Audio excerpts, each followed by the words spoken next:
prime factors. Okay, they've asked us to factorize the following numbers into primes. So as we've learned that first we need to see divisibility test. So we start with the lowest number, that is 2. Let's ask ourselves, the divisibility test of 2 is the number should end in 0, 2, 4, 6 and 8. So is the last number ending in 0, 2, 4, 6, 8? Yes. So I can start with the table 2.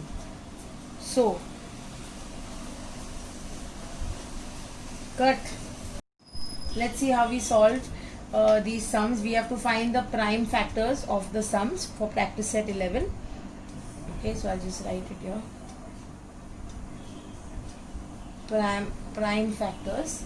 So ask yourself and keep checking out for all the divisibility tests. Okay, so look at the number and check whether the number is a divisible is divided by 2. So what is the divisibility test of 2? Any number that ends in 0, 2, 4, 6 or 8 goes in the table of 2, and this criteria is fulfilled. So I'll take the number 2. 2 ones are 2, but I have 3, means I have 1 extra. The remainder is sent to the next number, and the next number is read as 12. Okay, so now 2 how many times are 12? Say your tables. 2 ones are 2, 2 twos are 4, 2 threes are 6, 2 fours are 8, 2 fives are 10, 2 sixes are 12. Okay, now next again come to the last number. Check whether it goes in the table of 2. Yes, criteria is 0, 2, 4, 6 and 8. So again, 2 how many times are 16? 2 8s are 16. Again 0, 2, 4, 6, 8. Yes, I can choose the table of 2. 2 4s are 8. Again I can choose the table of 2. 2 2s are 4. And the last is 2 1s are 2. I have successfully found out the prime factors of 32. That is 2 into 2 into 2 into 2 into 2. Let's go to the next sum. Okay. So let me ask you, if you look at the last number, again we know that it is ending in 8, which is a divisibility, which comes under divisibility test of 2. So I can choose the number 2 or the table of 2. Now look carefully. 2 how many times? Look at the first number. 2 ones are 2, no remainder.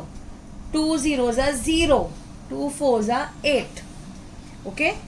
So again draw a horizontal line. Underline the last number so it is visible to you. Again this goes in the table of 2 if we know our divisibility test. 2 fives are 10. 2 twos are 4. Again the ending number is 2, so we know we can take the table of 2. 2 twos are 4, but I have 5, that is I am left with a remainder 1. 1 and this 2 together is read as 12. 2 6 are 12. Again the number ends in 6. So I can take the table of 2. 2 ones are 2, 2 threes are 6. Now I have come to 13. If we've studied the practice set 10, we know that 13 is a prime number and doesn't go in any other table other than itself. So we've reached to the conclusion that 208 can be written as 2 into 2 into 2 into 13.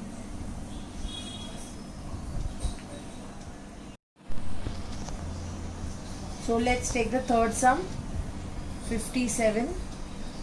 Now let's check the last number. Is it divisible by 2? No. Let's ask what is the divisibility test of 3. The divisibility test of 3 says that we can add the 2 digits. If the 2 digits add to a multiple of 3, we can say it goes in the table of 3. So 5 plus 7 is 12. 12 goes in the table of 3. So I could take the table 3. 3 ones are 3. But I have 5. That is, I am left with a remainder 2. Now 2 and 7 is read as 27. 3 9s are 27. Now I know 19 is prime. So 19 ones are 19. So 57 is a prime, is a, its primes can be written as 3 into 19. 57 has 2 prime factors, 3 and 19. Let's go to the next sum. 765. Okay.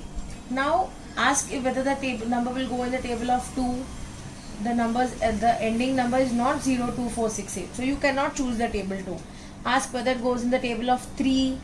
What is the criteria for 3 times table? Add the digits. So 7 plus 6 is 13. 13 plus 5 is 18. Okay, so 18 goes in the table of 3, so you can start with 3.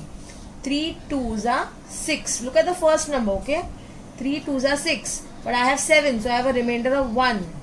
Now this is read as 16. 3 5s are 15. Again I have a remainder 1. Again 3 5s are 15. Now I again have the ending number with 5. You can also, if you don't want to add or use the table of 3, you can easily start with 5 too. Okay, so you choose 5 because I know my divisibility test of 5 says that the last number can be 5 or 0. So 5, if I choose the first two numbers, 5 5s are 25, 5 1s are 5. Now again I will be I have reached to a number 51. The ending number is 1. I know it doesn't go in the table of 2. I can't choose 2. Let's see if it goes in the table of 3. Let's add both the digits. 5 plus 1 is 6. Yes, 6 goes in the table of 3. So 3 1s are 3. Carry 2. 3 7s are 21. Now 17 is a prime number. So just write 17. 1s are 17. So 765 is a multiplication of 3 into 3 into 5 into 17. Remember, you have to write this in ascending order. So let's see the sum number 7. Again we have ending number in either 0, 2, 4, 6, 8. So I know I can take the table of 2. So 2 1s are 2. Now why did I choose this sum? I want to show you the sum is. Now look here. 2 1s are 2. I have no remainder. But look at the next number. It's 1. Does 1 go in the table of 2? You can't ignore it or just say it's 16. No. Every number has to be individually taken too. So what do? 2 zeros are 0. And then you can read it as 16. Okay, so remember to put a 0 if the middle number is lower than the factor that you chose. So 2 8s are 16. Again ending in 2. 2 5s are 10. 2 4s are 8. Again ending in 4, that is the table of 2. So 2 2s are 4. Again I have a remainder 1. 2 7s are 14. I know 27 goes in the table of 3. So 3 9s are 27. Next 3 3s are 9. 3 1s are 3. And I stop and I write 216 is the factors of 2 into 2 into 2 into 3 into 3 into 3. I would just want to show you that why exactly is the 0 put.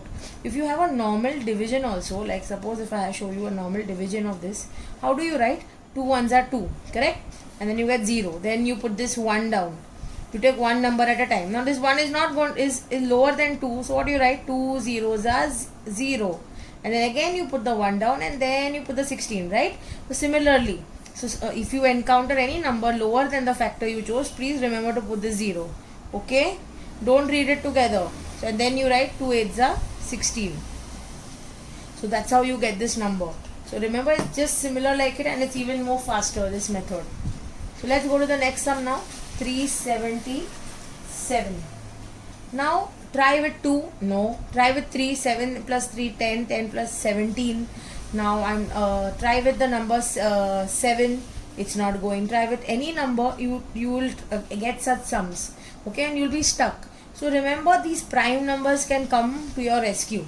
So use prime numbers. Okay, 7 is not going. 11 3s are 33. Carry 4.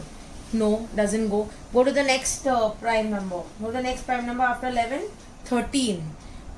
If I use the table of 13, okay, and I start saying my table, 13 1s are 13, 13 2s are 26, 13 3s are 39, okay, I can find a relation here. So if I take 13 2s are 26, okay, 13 2s are 26, okay, I have a remainder of 11, and it is 13 9s are 117. Fine. Now again 29 is a prime number. So 29 1s are 29. Very rarely you will get such numbers. Okay, it is a little difficult. Okay, at the first glance you would not get. But remember, whenever you get stuck, try and use your prime numbers. They are the only numbers that could come to your rescue. Let's write the answer here. 377 can be written as factors of 13 and 29, prime factors. Let's take the 10 sum. 5 5 9. Okay, now again ask yourself, it goes in the table of 3, add the digits, it's coming up to 19. So not 3, doesn't go in 2, it doesn't go in 6, it doesn't go in 7. Try again 9, try the table of 9. Okay, 9 6 are 9 5 are 45, 9 6 are 54. Okay, 9 7 are 63. I cannot take it.